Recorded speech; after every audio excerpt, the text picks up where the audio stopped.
One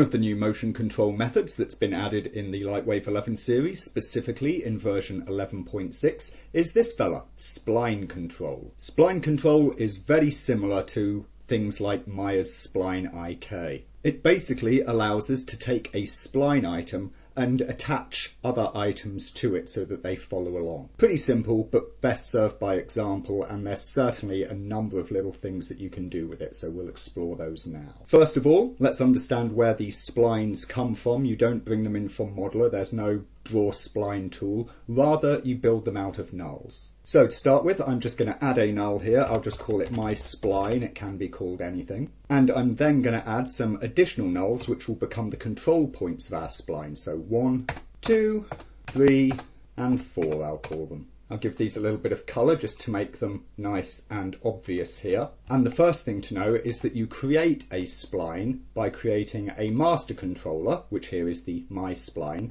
and then the actual, what we would call the node controllers, which become children of it. We'll just space these out here, so we've actually got them running along in this sort of a manner. So the first question then is, how do we actually create this spline? Well, you don't. The spline only comes into existence when something is set to be controlled by it. So I'll take our camera here and I'll set its spline control item to be the my spline. When we do that, we notice that the spline actually appears. You see that our little nulls here, 1, 2, 3 and 4, have vanished and become replaced by these little nodes or knots on the spline, and there is our spline. And we can already start to see that our camera is being controlled by it. Before we talk too much about the camera and the motion here, let's look at how the spline is constructed.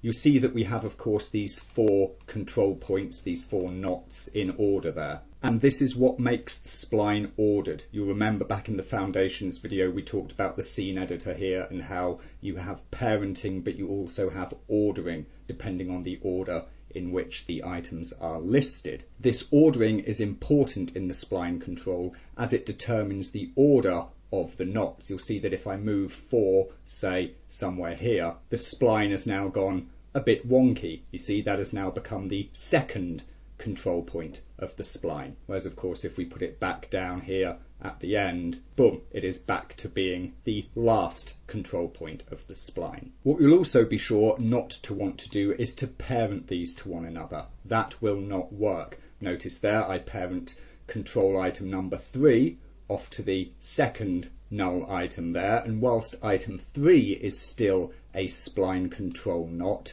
item 2 is not anymore. It has been removed, although it has become a parent of 3. So this manner of parenting spline controls to other items can still be of use, say if you wanted to have something that was offset for moving a spline point around in a manner similar to this. Let's also have a quick look at the display options here. If we go to the GL, we can see that there's options here for the spline itself. Show spline controls, curve when selected, off, ribbon when selected, curve, ribbon, etc. The ribbon draw method is interesting because it shows us this path here that we can see. It's almost as if the spline is like a little road. And we'll see why that's important in a little while. So for the minute, I'm going to leave it with ribbon draw mode on, like this. Another quick side note on the ordering of items here that instruct the spline how it is to be built is that it means that you can add items to a spline to extend it or change it very easily. So if I wanted to add another knot or another little control point in here somewhere,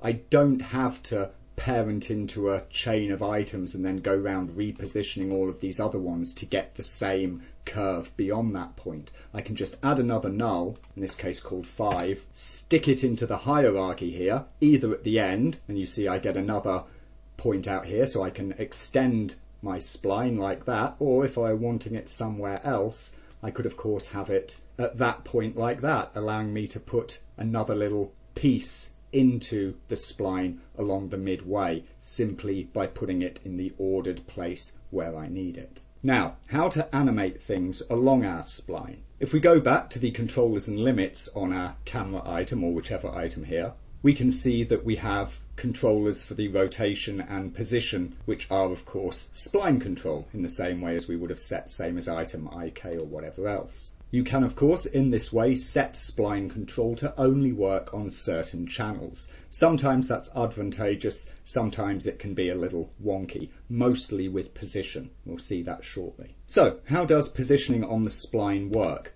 Well, it uses the Z value of an item. So it's Z axis. You'll notice if I drag along, it's on the spline here. If I start grabbing some of these spline knots and I move them, then we can see exactly what we're getting with our camera, dragging it along on Z there. Along it goes, following the spline. Ain't that magic? Now, what you may notice when you click the Z and drag is that sometimes, in fact quite often, working like this, you'll get a little skip or a jump in the position of the item that's on the spline. This isn't really an error, it's just a little problem that you sometimes get using the handle. You see, here's how it works. You'll notice that the Z position is set to spline control. Seems strange that we're then affecting the Z position on forward kinematics essentially. Here's what's really happening. The Z, when something is on spline control, is no longer really the Z. It now represents the distance along the spline to be at. So if I set my Z position here to 0, we start at the beginning of the spline there. You'll notice that if I move the first spline point, the camera is still moving around with it, even of course if I come back on the Z like that. We can see that whilst my camera's absolute position there has been updated to -1.2, which is of course its parent space coordinate, it's currently at the 0 point of the spline, which of course is where I last keyed it. That's why if I now click the Z and drag, see, we get that jump because it suddenly updates to -1.2 meters, which is off the back end of the spline here. Therefore, when animating things along a spline path, it's usually best not to use the handle, but to instead use the little spinner here on the Z, or alternatively just use the graph editor directly and set your keyframes that way. Because when you key a Z position, you are not really keying a Z position, you are keying a distance along the length of the spline. And that's an important distinction to understand. For instance, let me just throw in an extra null now. I'll call this control. Now just give it a little blue colour there. Now what I'm going to do here is I'm going to take my camera, I'm going to give it the position item of control and set the Z position controller to same as item. You'll notice that our camera does faithfully move on the Z along with our controlling item, but it has come off the spline. Its X and Y values are still being controlled by the spline here, but its Z is going awry because we are no longer animating it down the spline length. We are just animating the Z channel directly. This is the important distinction, as I mentioned. What this brings us to is the fact that this can actually be a great place to use other things, such as follower. So I'm going to take follower here, make sure that it's set to before IK, set the item to follow to be the control, turn everything to none, with the exception of the Z. And now, because it is following the Z of control before IK, and so therefore before spline control, I can get a nice behaviour like this, where I take a null object and I am able to drag that around in the viewport to make things move along a spline like this, rather than having to fiddle with the Z position here or fiddle with graphs. I personally like to use a little setup like this for stuff of this nature because it feels more intuitive to use. The reason that you get the little jump we saw before is because the item going along the spline outputs or reports where it actually is in its parent space on the Z, but the value that you have to enter in is different. That is the value along the spline.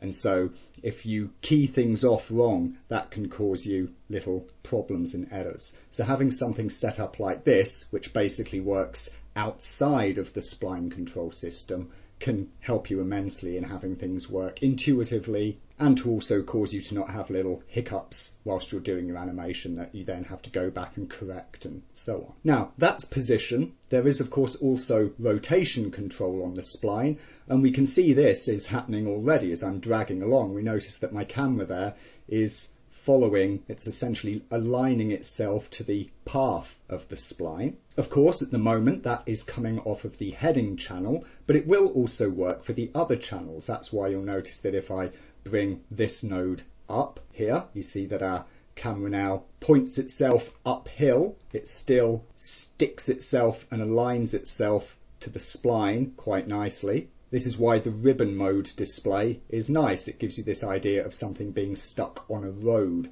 And of course, as you can see, that is how it will indeed align. And it's not just in manners such as that. You'll notice that if we bank twist a spline node like this, then we can twist the road. And likewise, the item that is driving along this road will bank in accordance with that. This means that setting up things like roller coasters, train tracks, all of that sort of stuff is just super, super easy. And you can just get these things bound and working nicely and perfectly. Or of course less so, because unlike position, you can quite happily turn certain things on or off from spline control for rotation. And of course, because the rotation doesn't affect where the item is placed in space, it doesn't prevent it being stuck to the road the way that turning off the Z or the X or Y would do. We can see that we can get manual control over the orientation of the item that is following along the spline if we so choose. So that's great for a single item, but of course, as I said, trains, roller coasters, that sort of stuff, how's this going to work for multiple items? Are we going to have each, car or carriage as a separate thing and set it up with spline control and animate it itself? No, you don't. So let's take a little quick look. I'm temporarily going to turn off the IK and MC here, just so as I can get my camera back to 0 there, and then I'm going to grab my light, make it a child of the camera, and just stick it off behind the camera like that. You can see I've got it there at -1 meter, so 1 meter behind my camera. I'll now turn the IK and MC back on, so we're back in business. And you'll notice that even though I have not applied spline control to the light here, because it is a child of the camera, it inherits the spline control in this way, following along as you would expect. But if I also come to the light and I give it the spline as the spline control item, then it will stick to the spline in the same way that the camera does. How is it getting its Z position? Obviously it's not being animated, it's not following the null. It's getting it by virtue of the fact that it is a child of the camera. And so its position along the length of the spline is 1 meter less than the camera's position. So when you are trying to create chains of cars or carriages going along a track or a road or whatever else, this allows you to do it simply via parenting, and you don't need to animate each object individually. You only need to animate the lead object, and the child objects or children objects will all follow along correctly, which is a wonderful little way of controlling the whole thing. For the minute then, our spline has just been this road, but you'll notice that if instead of selecting the camera or the light, I have the motion options open and I select the My Spline item itself, this new option appears, Closed Spline. This takes our spline from being an end-to-end track and turns it into a loop. The spline after the last item jumps right back to the first one. Let me just move this around a bit to sort of clean it up, because you can see as I had it there it's a little bit knotted. So I'll put that to there, and you can see that we now have this little loop going on with twists and turns and all sorts. You can see that still with our camera having its Z at 0, which is of course is getting from this null, it is starting at the position of the first spline item, the first spline control node there, and as we drag along in distance, it just goes around and around and around and around the whole thing, following along like this. The thing to be careful of when using loops, especially if you've got twists and turns in them as we have here, is how things will handle on the bank. You can see there's the odd section there where the camera spins round and does a little flip. The reason for this is the way that the spline items are oriented. You have to orient their banks correctly. Much like this, where you see I've got them all in line with one another, creating a continuous smooth loop without any twists or jumps in it, and that will give you a nice smooth round and round behaviour without such popping and flipping as it goes between the last node and back to the first one again. Of course, at this point it should be obvious that we're going beyond just, roads and tracks and whatnot, and we're getting into things like caterpillar tracks for tank treads and whatnot.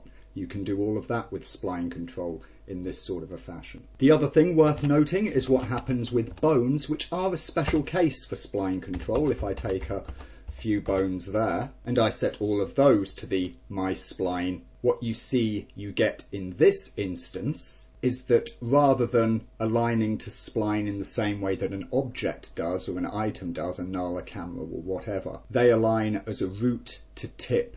A bone will always point such that its tip, however long it happens to be, or more correctly where its child position is, intersects with the spline. The result is that you get behaviour that works like this when using bones on a spline. As such, you can see that with some bone lengths, as I've got here, it gives you quite jumpy animation as the thing jumps to reach for the correct position on the spline, which is much more like a spline IK style behaviour rather than a spline motion controller. What it also means is that you can pull your spline around and things will peel back and forth along the length of that spline in this fashion when using bones on a spline control, and that can be great to do for using in certain IK setups. One such example is something that we see I've got set up here, which is a tentacle type of setup, if you will.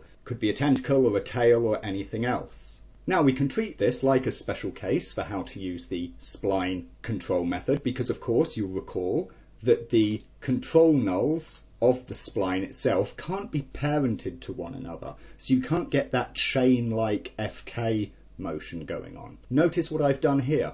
I've created a hierarchy of control items which are parented to one another, and then for each of the spline control items I have used the same as item control to get them attached to this little control hierarchy. This enables me to use the thing like a spline, just like this, and get this whippy sort of action going on in that fashion, but I can also use it as we might ordinarily use an FK rig, because I can FK rotate these items in sequence and the appropriate spline controllers will follow along with them, giving me this kind of behaviour. So for tails, tentacles and that sort of stuff, this works really, really well. We can even go a stage further with this, and you can start, once you've got something like this set up, snapping splines to splines. So I'll just create another one, which I'll call spline 2, give that a bunch of control nulls there, and then I'm going to take this